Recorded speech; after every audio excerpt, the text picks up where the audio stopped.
प्रत्येक पालकांनी आपला इगो, राग बाजूला ठेवून या सगळ्या गोष्टींवर नक्की विचार करावा। जय हिंद मित्रांनो, तुम्हा सगळ्यांचं आपल्या चॅनलवर नव्या व्हिडिओ सोबत खूप खूप स्वागत। काय मग कशी चालली आहे दिवाळी? अर्थात आता ज्या वेळेला मी हा व्हिडिओ अपलोड करतोय त्यावेळेला लक्ष्मीपूजन होऊन पाडवा सुद्धा उजाडलाय आणि हळूहळू आता दिवाळी संपत चालली आहे। पण तरीही घरातली साफसफाई, कंदील, लाइटिंग आणि सोसायटीच्या आसपास किल्ला बनवणं या सगळ्या गोष्टी अगदी तुम्ही जोशमध्ये केल्या असतील की नाही? मित्रांनो, दिवाळीचा सण म्हटलं की मित्रांच्या भेटीगाठी आल्या, नातलगांचं येणं जाणं झालं। लक्ष्मीपूजनाच्या दिवशी आई लक्ष्मीला नमन करून आर्थिक प्रगती आणि आर्थिक संपन्नतेसाठी प्रार्थना आली। पण मित्रांनो, या सगळ्या गोष्टीत मला एक जाणवलं की जी आपली खरी वेल्थ आहे त्याच्या प्रगतीमध्ये जे येणारे अडथळे आहेत त्याकडे आपण डोळसपणे कधीच बघत नाही। अशा प्रगतीमध्ये येणाऱ्या अडथळ्यांना दूर करण्यासाठी जे नवे संकल्प असतील किंवा जे नियम आपण सणवाराला आपल्यात रुजवतो, त्या नियमांना किंवा त्या संकल्पांना आज आपण जाणून घेणार आहोत। मित्रांनो, आपली खरी वेल्थ म्हणजे आपली पुढची पिढी, आपली मुलं बाळ। आता त्यांच्या प्रगतीमध्ये अडथळे आणणारे असे कोणते कारक आहेत हे आपण टप्प्याटप्प्याने जाणून घेऊयात। आता हे संकल्प आणि नियम खरं तर पालकांनी पाळायचे आहेत, कारण आपले ते प्रथम गुरु असतात। आता हे संकल्प आणि नियम सांगत असताना अनेक पालकांना खूप राग येईल, इगो सुद्धा दुखावेल। पण कायम लक्षात ठेवा, औषध जेवढं कडू असतं तेवढं ते असरदार असतं। त्याच्यामुळे राग, अहंकार या सगळ्या गोष्टी बाजूला ठेवून शांतपणे आपण या गोष्टींना टप्प्याटप्प्याने जाणून घेऊया। मुलांच्या प्रगतीमध्ये बाधा आणणारं सर्वात महत्वाचं आणि प्रामुख्याचं कारक आहे ते म्हणजे कंपॅरिझन। मित्रांनो, तुम्ही आसपास बघितलं असेल की अनेक पालकांना आपल्या मुलांची इतरांच्या मुलांशी बरोबरी करण्याची खूप सवय असते। आता ती वाईट किंवा चांगली हा भाग सोडून द्या, पण आर्थिकदृष्ट्या एखाद्याची बरोबरी करणं, इंटेलेक्च्युअली, एज्युकेशन वाईज, फिजिकल स्ट्रेंथने एखाद्याशी बरोबरी करणं हे पालकांनी कटाक्षाने टाळावं। कारण ह्या सगळ्या गोष्टींचा तुमच्या मुलांवरती सायकोलॉजिकली डीपली परिणाम होतो। तो परिणाम कदाचित सुरुवातीला तुम्हाला दिसणार नाही, पण त्याचे दूरगामी परिणाम खूप भयंकर असतात। वेळप्रसंगी त्यांचा कालांतराने कॉन्फिडन्स लूज होतो। म्हणजे डे टू डे लाईफ मध्ये गोष्टी करताना सुद्धा त्यांना तो न्यूनगंड जाणवतो की आपल्याकडनं नीट होईल का, व्यवस्थित होईल का, किंवा लोक टीका करतील। सो ह्या गोष्टी पूर्णपणे टाळण्यासाठी पालकांनी अशा प्रकारचं कंपॅरिझन पूर्णतः थांबवावं। दुसरं मुख्य कारक असं असतं मित्रांनो की अनेक पालकांची अशी खूप सक्ती असते, खूप इच्छा असते की आमच्या मुलांनी सगळ्या गोष्टी येऊन आम्हाला सांगाव्या। खरं तर हा हट्ट चुकीचा आहे। याचं कारण असं की प्रत्येकाचा कम्फर्ट झोन एकतर वेगळा असतो, आणि दुसरी गोष्ट की तुम्ही ती विश्वासार्हता तुमच्या मुलांमध्ये निर्माण केली आहेत का, की आम्ही जे काही आमच्या पालकांना येऊन सांगू ते त्यांच्यापुरतं आणि सेफ राहील, की तुम्ही त्यांनी सांगितलेल्या गोष्टींचा फ्युचर आर्ग्युमेंटमध्ये त्यांना गप्प करण्यासाठी किंवा त्यांना टोमणे हाणण्यासाठी जर त्याचा वापर करत असाल तर मुलं तुम्हाला येऊन का सांगतील? सो ह्या गोष्टीचा पालकांनी खरोखर मनापासून विचार करावा आणि ह्या गोष्टी लक्षात घ्याव्यात आणि इम्प्लिमेंट कराव्यात।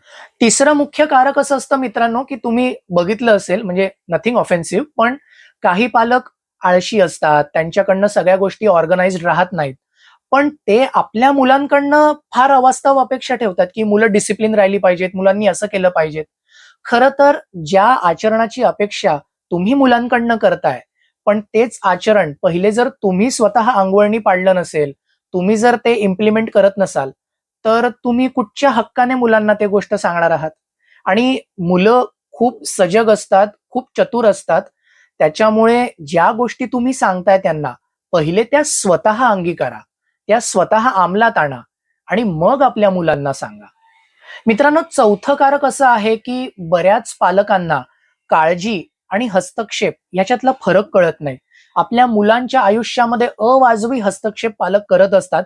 आता ही काळजी किंवा हस्तक्षेप हा विद्यार्थी दशेपुरताच मर्यादित राहत नाही, तर मोठे झाल्यावर, नोकरी लागल्यावर, त्यांचं लग्न झाल्यावरती सुद्धा हा कारण नसतानाचा अतिरिक्त हस्तक्षेप त्यांच्या आयुष्यामध्ये व्हायला लागतो। बऱ्याचदा मुलांना स्पेस न दिल्यामुळे ह्या वागण्याचं ढवळाढवळ या गोष्टीमध्ये रूपांतर होतं, आणि मुलांना स्पेस न दिल्यामुळे, ढवळाढवळ वाटत राहिल्यामुळे बऱ्याचदा मुलं आपल्या पालकांपासून लांब होण्याचे, दुरावण्याचे चान्सेस असतात। त्याच्यामुळे पालकांनी काळजी आणि हस्तक्षेप याच्यातला फरक ओळखून ह्या गोष्टी प्रकर्षाने टाळाव्यात, जेणेकरून मुलं त्यांच्यापासून दुरावणार नाहीत आणि त्यांच्या प्रगतीमध्ये बाधा येणार नाही।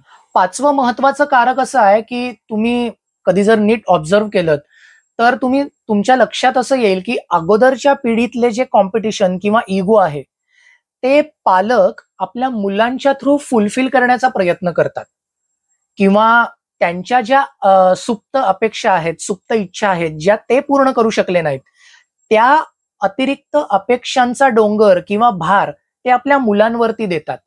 खरं तर असं करणं अयोग्य आहे, कारण प्रत्येक व्यक्ती इंडिव्हिज्युअल असते. प्रत्येक व्यक्तीचे स्वप्न, त्याच्या इच्छा या इंडिव्हिज्युअल असतात. जर मुलांवरती तुम्ही या अतिरिक्त अपेक्षा टाकणार असाल, तर त्यांची स्वप्न, त्यांच्या इच्छा, त्यांची आवड-निवड ही कायमची सारली जाते, बाजूला सारली जाते आणि त्याचा ताण मुलांच्या आयुष्यावर येतो. बऱ्याचदा त्यांना असं वाटत राहतं, की आपण आपल्या पालकांच्याच इच्छा-अपेक्षा पूर्ण करतोय. मला माझं काही स्वतंत्र अस्तित्व आहे की नाही? मला माझ्या इच्छा आणि अपेक्षा आहेत की नाही? अशा कारणांमुळे सुद्धा ते जे काम करतायत, त्याच्यात ते 100% देऊ शकत नाहीत आणि त्याच्यामुळे बऱ्याचदा त्यांची प्रगती सुद्धा खुंटत जाते. कारण ते जे काही काम करतायत, ते कदाचित त्यांच्या आवडीचं नसेल किंवा ते त्यांची आवड त्याच्यामध्ये शोधू शकत नसतील. त्यांचा 100% देऊ शकणार नाहीत. सो पालकांनी ह्या गोष्टीचा पण विचार करावा, की आपल्या सुप्त इच्छा किंवा आपल्या अधुऱ्या राहिलेल्या अपेक्षा त्याचा बोजा आपल्या मुलांवरती टाकता कामा नये. मित्रांनो, 6वी आणि महत्वाची गोष्ट, महत्वाचं कारक, पालकांनी आपल्या मुलांना परिस्थितीची जाणीव करून देणं इथपर्यंत ठीक आहे. पण बऱ्याचदा पालक भावनेच्या भरात त्यांनी जे सॅक्रिफाईस केलेले आहेत, जे त्याग केलेले आहेत, ते सांगत असताना "यू ओwe मी" किंवा "खूप उपकार केलेत तुझ्यावरती." हा भाव, ही भावना त्यांच्या बोलण्यामध्ये यायला लागते. मित्रांनो, खरं तर हे खूप चुकीचं आहे. कारण हे जेव्हा-जेव्हा तुम्ही बोलता, तेव्हा तुम्ही तुमच्या मुलांच्या आत्मसन्मानावरती खूप वार करत असता. त्यांच्या मनावरती खोलवर त्याचे परिणाम होतात, गहिरे घाव होतात आणि त्याच्यामुळे बऱ्याचदा मुलांना न्यूनगंडाची भावना यायला लागते. त्यांचं मन कलुषित व्हायला लागतं. बऱ्याचदा त्यांच्या मनामध्ये पालकांबद्दल हेट्रेट निर्माण होतो. बघितलत मित्रांनो, या छोट्या-छोट्या वाटणाऱ्या गोष्टी सुद्धा आपल्या खऱ्या वेल्थच्या प्रगतीमध्ये, विकासामध्ये कशा बाधा आणू शकतात. आय होप तुम्हाला जे काही मी प्रॅक्टिकल, लॉजिकल आणि रिअलिस्टिक मुद्दे किंवा कारक सांगितले, ते तुम्हाला पटले असतील, तुम्हाला आवडले असतील. नक्की या गोष्टीवर पालकांनी विचार करावा, त्याला इम्प्लिमेंट करावं. भेटूया अशाच नवीन-नवीन व्हिडिओ सोबत आपल्या चॅनलवर. तोपर्यंत जय महाराष्ट्र.